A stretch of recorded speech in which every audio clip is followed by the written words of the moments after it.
Gandhi, Man vs. Myth. This documentary is meant to unravel the myth of Gandhi. Here we look to find out what that myth consists of. Gandhi the man versus Gandhi the myth. In every myth there is some reality, there is some truth. So yes, Gandhi has been created into this mythic figure, no doubt. Well, I think most people, when they think of Gandhi, they automatically think of nonviolence. Another myth you might consider is the myth that Gandhi was the one that was the champion of Indian independence. But as you've seen in this class, there are followers of Gandhi that question the whole principle of nonviolence, especially the masses in India saw Gandhi more as a charismatic figure, but not necessarily a proponent of nonviolence. So they saw him more as that. And the whole idea that Gandhi brought India its independence, I think, has pretty much been dismissed. Gandhi was pretty much, yes, he led some major movements, particularly the Salt March, the non-cooperation movement in the early 1920s. But I'd say by the late 1930s, he was pretty much in the shadows of the main leaders of Indian independence. I think there's certainly a mythology built around Gandhi, and it's part of the framing in American society of Gandhi is almost of this saint-like but exotic figure. When you talk about Gandhi in terms of his mission or advocating for global nonviolence or things like that, it's portrayed in almost utopic terms, because the image Americans seem to have of Gandhi is this exotic, half-clothed, kind of uncomfortable but saint-like figure. When was the myth created? The myth of Gandhi has numerous points of, quote, creation. I guess during his lifetime is what I would say. And, as I think you've gotten from the class, I think it was largely an invention of Westerners who wrote about Gandhi. Okay, so you can take it way back to who was the first to write about him, the person in South Africa, Doak, and then Roland, the Frenchman, and I think it depends where you were, but as far as the U.S., Holmes. People like John Haynes Holmes, and then people who follow him, white Americans who learn about Gandhi, go to India, come back, and start sharing what they've learned in the United States. They I think of them as kind of these ambassadors of Gandhi and nonviolence in the United States. I think John Haynes Holmes was the most influential, and he actually created the Harlem Ashram in New York that was modeled after a Gandhian ashram, and activists came and lived there, and he did a lot of public speaking. So he became the Mahatma on January 30th, 1948, when he was assassinated. So when India did not need Gandhi, he was assassinated, and that created this myth of the Mahatma. Christian missionaries. Besides the imperial army and imperial government of Britain in India, the other main group of Westerners found was Christian missionaries from Britain and America. So we asked how the Christian missionaries have helped create the myth. I wouldn't say missionaries per se, because there were very mixed reactions among missionaries toward Gandhi. And it's quite interesting to me. You know, I'm most familiar with, my father was a Lutheran missionary in India, and his father before him. So I've looked a lot, for instance, at the Lutheran mission records, and looked at, you know, some of the responses that Lutheran missionaries had toward Gandhi. So it's quite interesting to me that in the early 1920s, for instance, when Gandhi was beginning to gain critical acclaim in India, the missionaries kind of thought of him as a rebel, a real radical, and they especially didn't like the fact that he was against government support to mission schools like that. But I'd say by the 1930s they came around and began to respect him, especially his work for the, you know, toward the abolition of untouchability. So I wouldn't pin it specifically upon Christian missionaries or Christians in general.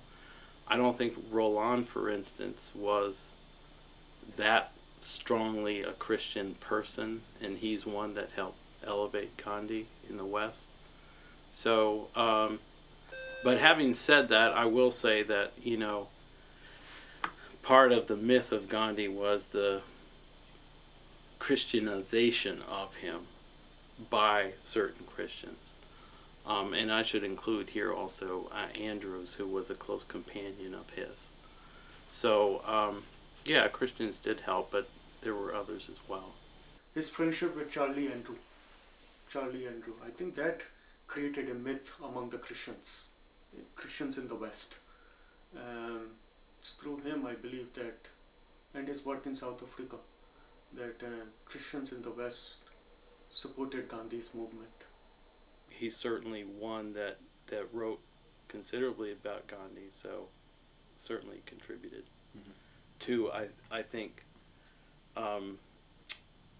having Christians appreciate Gandhi more. So, Christian framework of Gandhi was, I think, what allowed him to be translated into the United States. That was the hook that Americans used. Like, so much of Gandhi from an American Western perspective could seem so, I don't know, exotic or strange because he was Indian.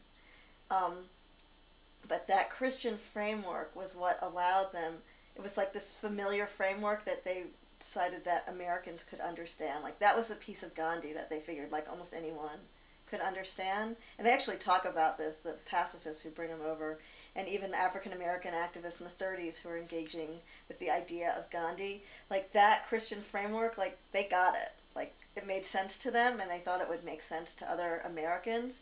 So that, I think of that Christian framework as the hook that brings Gandhi in. Suffering and sacrifice. In The Power of Myth, Joseph Campbell states that people love imperfection, and that suffering is imperfection. In this light, then, how does Gandhi's suffering and sacrifice help create his myth? And if there was sympathy in the West, specifically in America,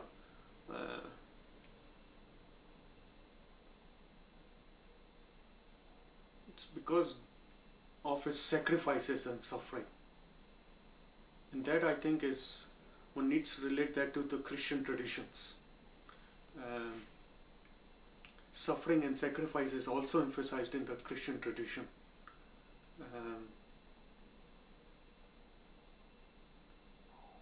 You know, he was getting to the heart of the Americans through his suffering, sacrifice, hence creating sympathy for his cause. I'm not necessarily convinced that it was necessarily Christianity that influenced Gandhi into that kind of a character. It's very common in Indian tradition, for instance. The ascetic tradition is a very much admired tradition. Someone that gives up on material things in the pursuit of, you know, the truth or God, is a very much admired figure. So I think it's more from an Indian standpoint where he got that whole image of suffering from. But it certainly lent itself well to the whole image of Jesus Christ, for instance, so certainly in that regard. Gandhi in the American media. American media didn't begin to cover Gandhi until after World War I, when they stopped relying on British sources for international news. What did the American media portray Gandhi as, and how much coverage was there of him? People that the media are reporting on, they have actually, especially in the 40s, 50s, and 60s, have a very complex understanding of Gandhi. But then when their actions get translated to the public writ large via the mass media, it gets oversimplified. I was reading these missionary journals from the early 1930s, and there was this one Lutheran missionary who went back home on furlough to the U.S., and everywhere she went, everyone asked her about Gandhi, right? So they were curious, and they were also kind of surprised. They think of India as a small country and that every foreigner will have an opportunity to meet Gandhi. Well, and so they expected this person to have met Gandhi, but she had to inform them, of course, India is a huge country and I'm just one of many people there. And so there was a curiosity about him, and I think most of that curiosity was generated by the mainstream media. He was, after all, on the Time magazine. He was on the cover of Time magazine a number of times, and I think it was a curiosity based on largely his image, right? Because here was a man who kind of defied the image of a great leader. He was, just an ordinary person, or he dressed like an ordinary Indian peasant. So there was that kind of curiosity. So I think a lot of that was portrayed in the mainstream media, whether it was Time magazine, New York Times, or whatnot. The reason I'm saying the mass media, it's how the mass media interprets nonviolent action in the United States. That is where we get the image of Gandhi from. How the mass media reported on the civil rights movement, how the mass media reported on the ban the bomb movement of the early 1960s, on the anti-war movement of the late 60s, on movements later on. That, it's not so much how the media reported on Gandhi, it's more about how they reported on American practitioners of Gandhian nonviolence that creates this image that is oversimplified, and then it gets translated into how we think about Gandhi himself. It's amazing how the American media was reporting on Gandhi. Books were being published on Gandhi here in the West, here in America.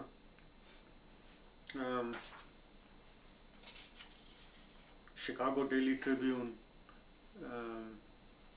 News Chronicle, Daily Telegraph, New York Times.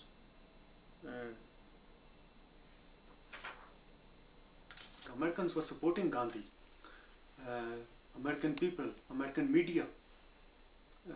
So it was not just through British sources that we were getting message of Gandhi or his work in India or in South Africa.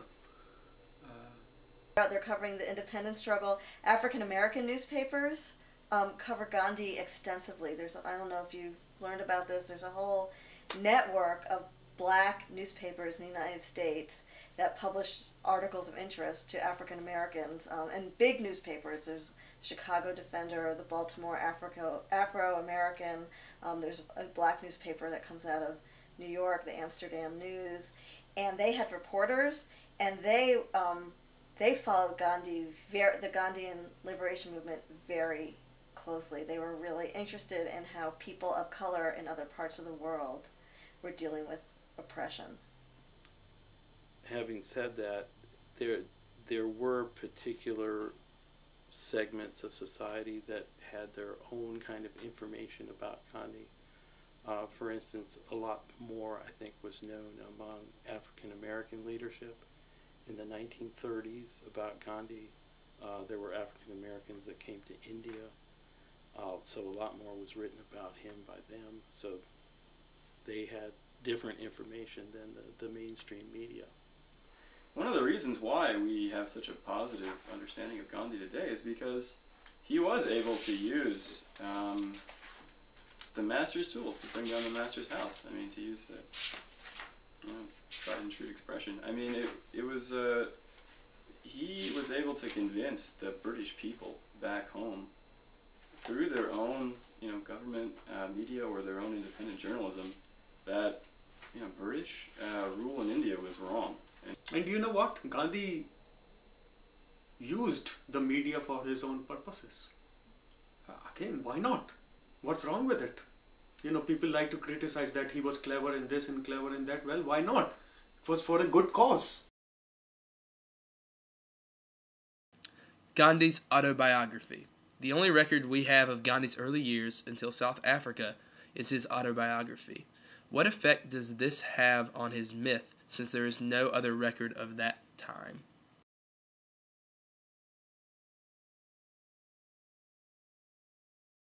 Well, I can give a kind of personal response to that. When I was growing up in India in the 1960s, I was a teenager, and I think that's when I first came into contact with his autobiography. And for me, it was a very enchanting kind of read, because I had never read a biography of someone who was a leader who was so open in discussing everything, including his bodily functions, things like that. I guess what struck me was the whole transparency of him. Gandhi was basically, if I may use this very strong term, forced to write his life. Point, everybody who writes a book has a point they want to make. And he had a point he wanted to make with his autobiography, so he shaped his reconstruction of his own past in order to best make the point. Yeah. We need to understand that there is no tradition in the Hindu tradition or in the Indic tradition to write autobiographies. This I, me, myself. The aim is to transcend I, me, myself. The autobiography is told in such a way of, it's like a series of parables, right? And so what's attractive about it, you see a person who's revered as a super being, but he's portrayed in his autobiography as a normal person. He admits his mistakes, and I think that kind of quality was just kind of rare in other biographies, autobiographies I had read of great figures, and so there was a natural appeal because of that. Symbolism and commercialization. The contact that most Americans have with Gandhi today is on bumper stickers and t-shirts, with little contact to the message behind him. How has this affected his legacy, and what do you think of this commercialization?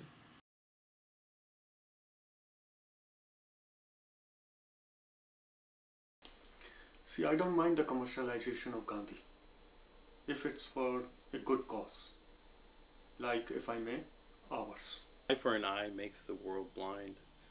I mean, many of his phrases are good bumper stickers. I will say like that. I'm not sure, and I discussed this in class. I don't think he's been commercialized to the extent of, say, Mao in China. And even in India, I don't think he is. I mean, people use Gandhi for logos, for organizations. Like I mentioned, this organization called Association for India's Development. So there's an image, there's an outline image of Gandhi for their logo.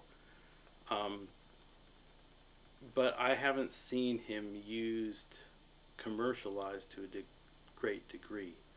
With the exception, I take that back. Let me get something just to demonstrate that. You all know about khadi, homespun, right? So can you see this?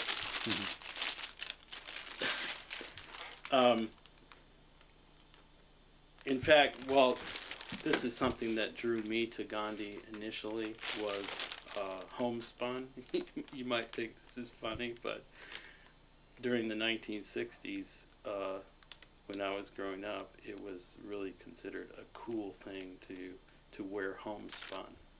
Okay, in almost every shop you go to that sells homespun, such as this one, there is an image of Gandhi in the shop somewhere. Gandhi has become an icon for non-violence, peace, for a better organized and a less violent world. And we are using his name for that purpose, and I think that's okay, because there is no ulterior motive. So commercialization of Gandhi, as long as it is for a good cause, is okay. But when you look at the way that capitalism can take these sort of figures, you know, put them on buttons, make them kind of cultural icons, it does dilute the strength of the message that someone... He's a symbol. People get inspired by him. Just looking at him. You don't know how, in what way they will be inspired. But he is a symbol. We are commercializing him in a way. At the university.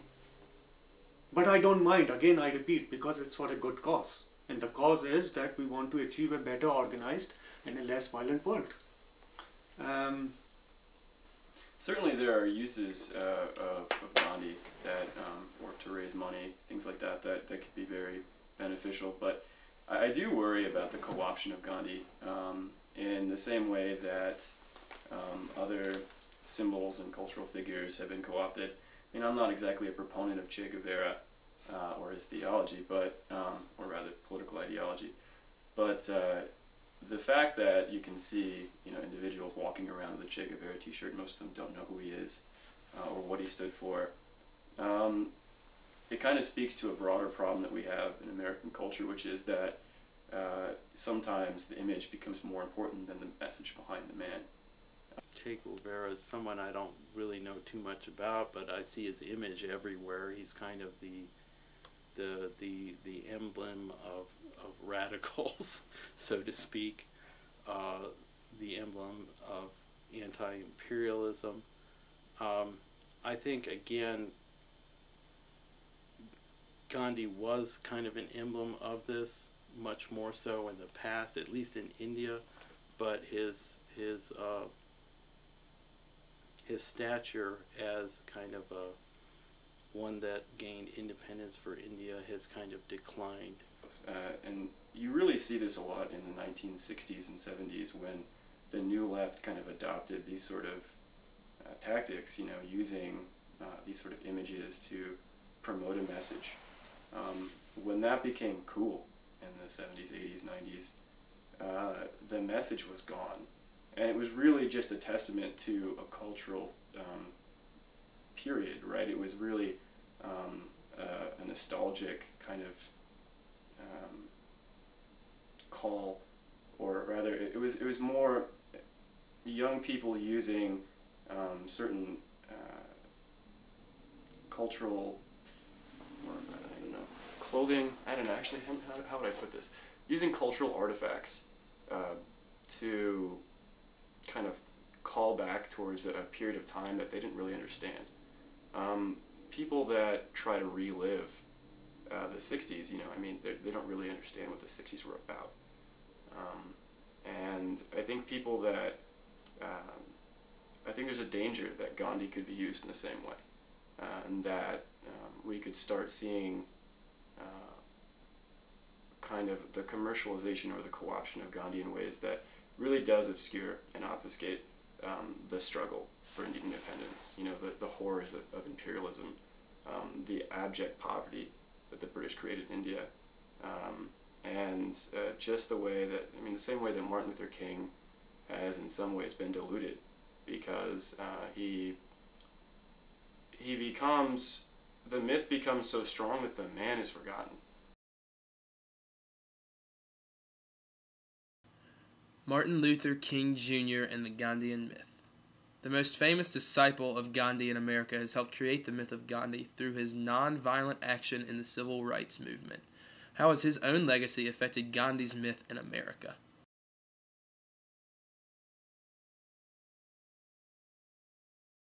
Martin Luther King is interesting because he was part of a long history of Americans who had engaged with Gandhi and tried to bring Gandhian methods to the United States. Well, I think Martin Luther King Jr. is the prime example of someone who was inspired by Gandhi, but obviously went quite a different direction from Gandhi. It's quite interesting to me because the connections to Gandhi are quite loose. King was influenced by pacifists in the United States who actually had a more direct connection to Gandhi. I'm thinking in particular of a man named Glenn Smiley from the Fellowship of Reconciliation, and probably more important, an African-American pacifist and labor activist named Bayard Rustin, who had actually gone to India. I haven't read, for instance, extensive discussions by King about what exactly he took from Gandhi. So it's a smattering here, a smattering there. But certainly, King, I think, through his, even if it was a loose connection to Gandhi, King's efforts in the U.S. certainly helped to elevate Gandhi's image in the U.S. There's no doubt about that.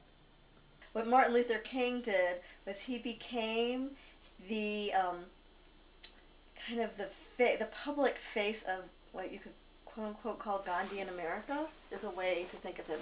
He was the face of the movement that embodied to their best degree kind of Gandhian nonviolence, starting with the 1955 Montgomery boycott, which propelled this. He was this 26-year-old minister, propelled him to leadership, which was then publicized not only by the success of the boycott, but also by American pacifist groups. The group, the Fellowship of Reconciliation, actually created a comic book format story of the Montgomery bus boycott, which they distributed in the late 50s across the United States, that was about King, but also about Gandhi and nonviolence and its use in the boycott to kind of get this idea out to the public, again, kind of linking those things to King. And certainly as the 60s progressed, King became kind of seen as the voice and face of Gandhian nonviolence. Gandhi, the Great Soul. The title of Mahatma, or Great Soul, gives Gandhi a completely different aspect in his theory of nonviolence that others would not have. How does this view of Gandhi affect his myth?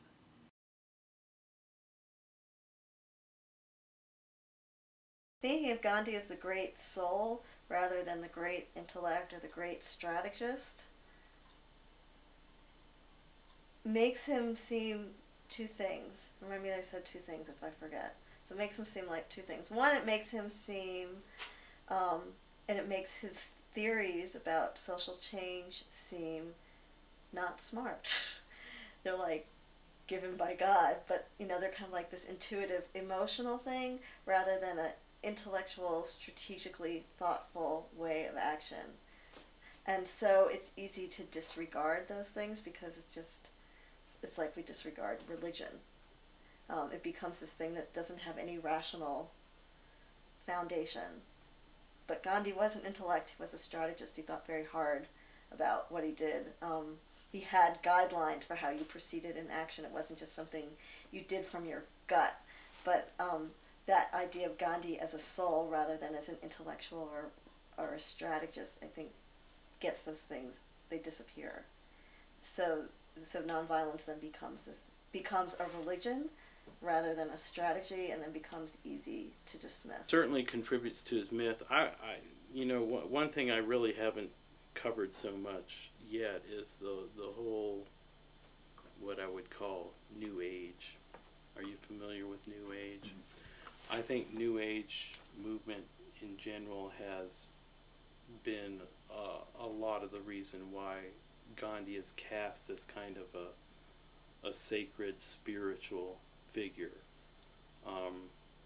Just for example, if you go into, I don't know if you've ever been to any New Age bookshops, one of the things you'll always find in these New Age bookshops is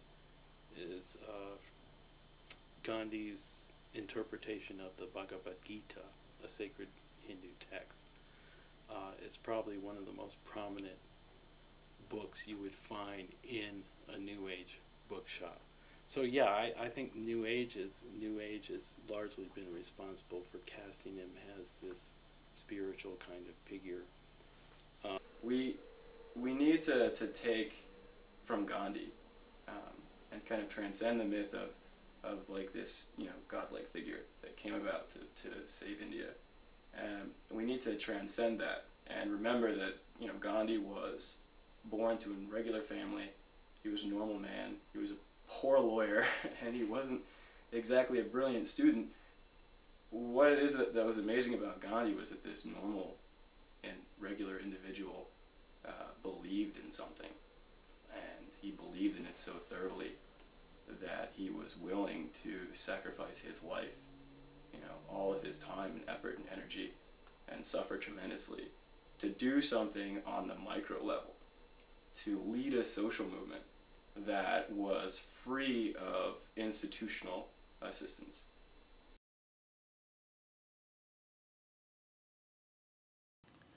Gandhi in the 21st century. In the age of global terrorism and of a decreasing moral standard overall, where does Gandhi and the myth of Gandhi stand in the 21st century?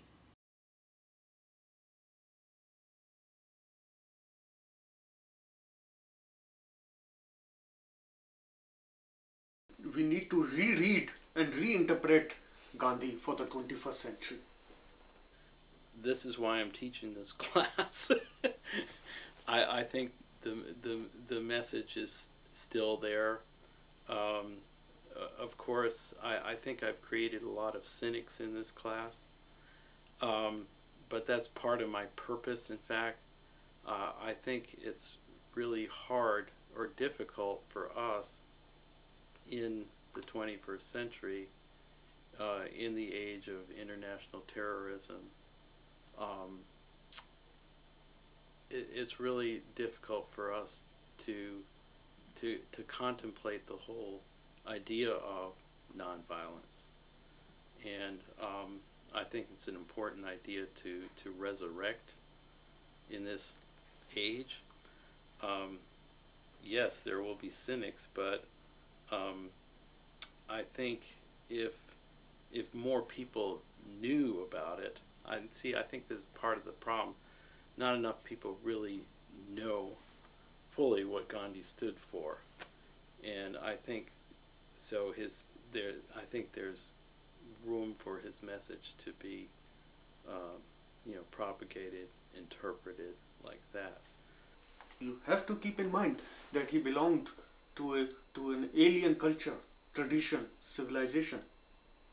So you cannot accept Gandhi as without reinterpreting him, without rereading him for a specific culture, tradition, civilization. I just think it's my, since I grew up in India, I learned a lot about Gandhi, and I just feel it's my mission to try and inform people about him. They might not necessarily agree. I don't necessarily agree with a lot of what Gandhi had to say.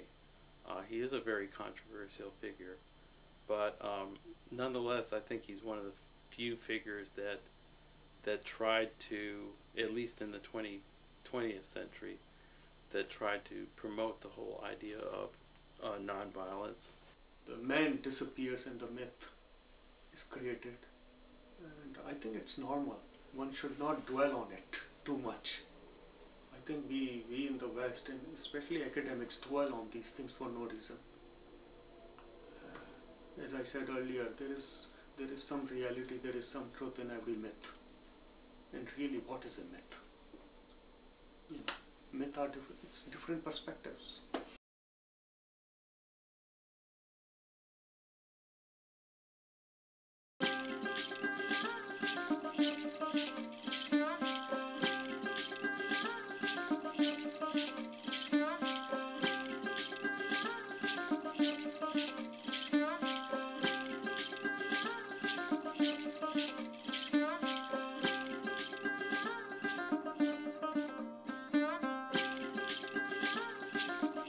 Bye.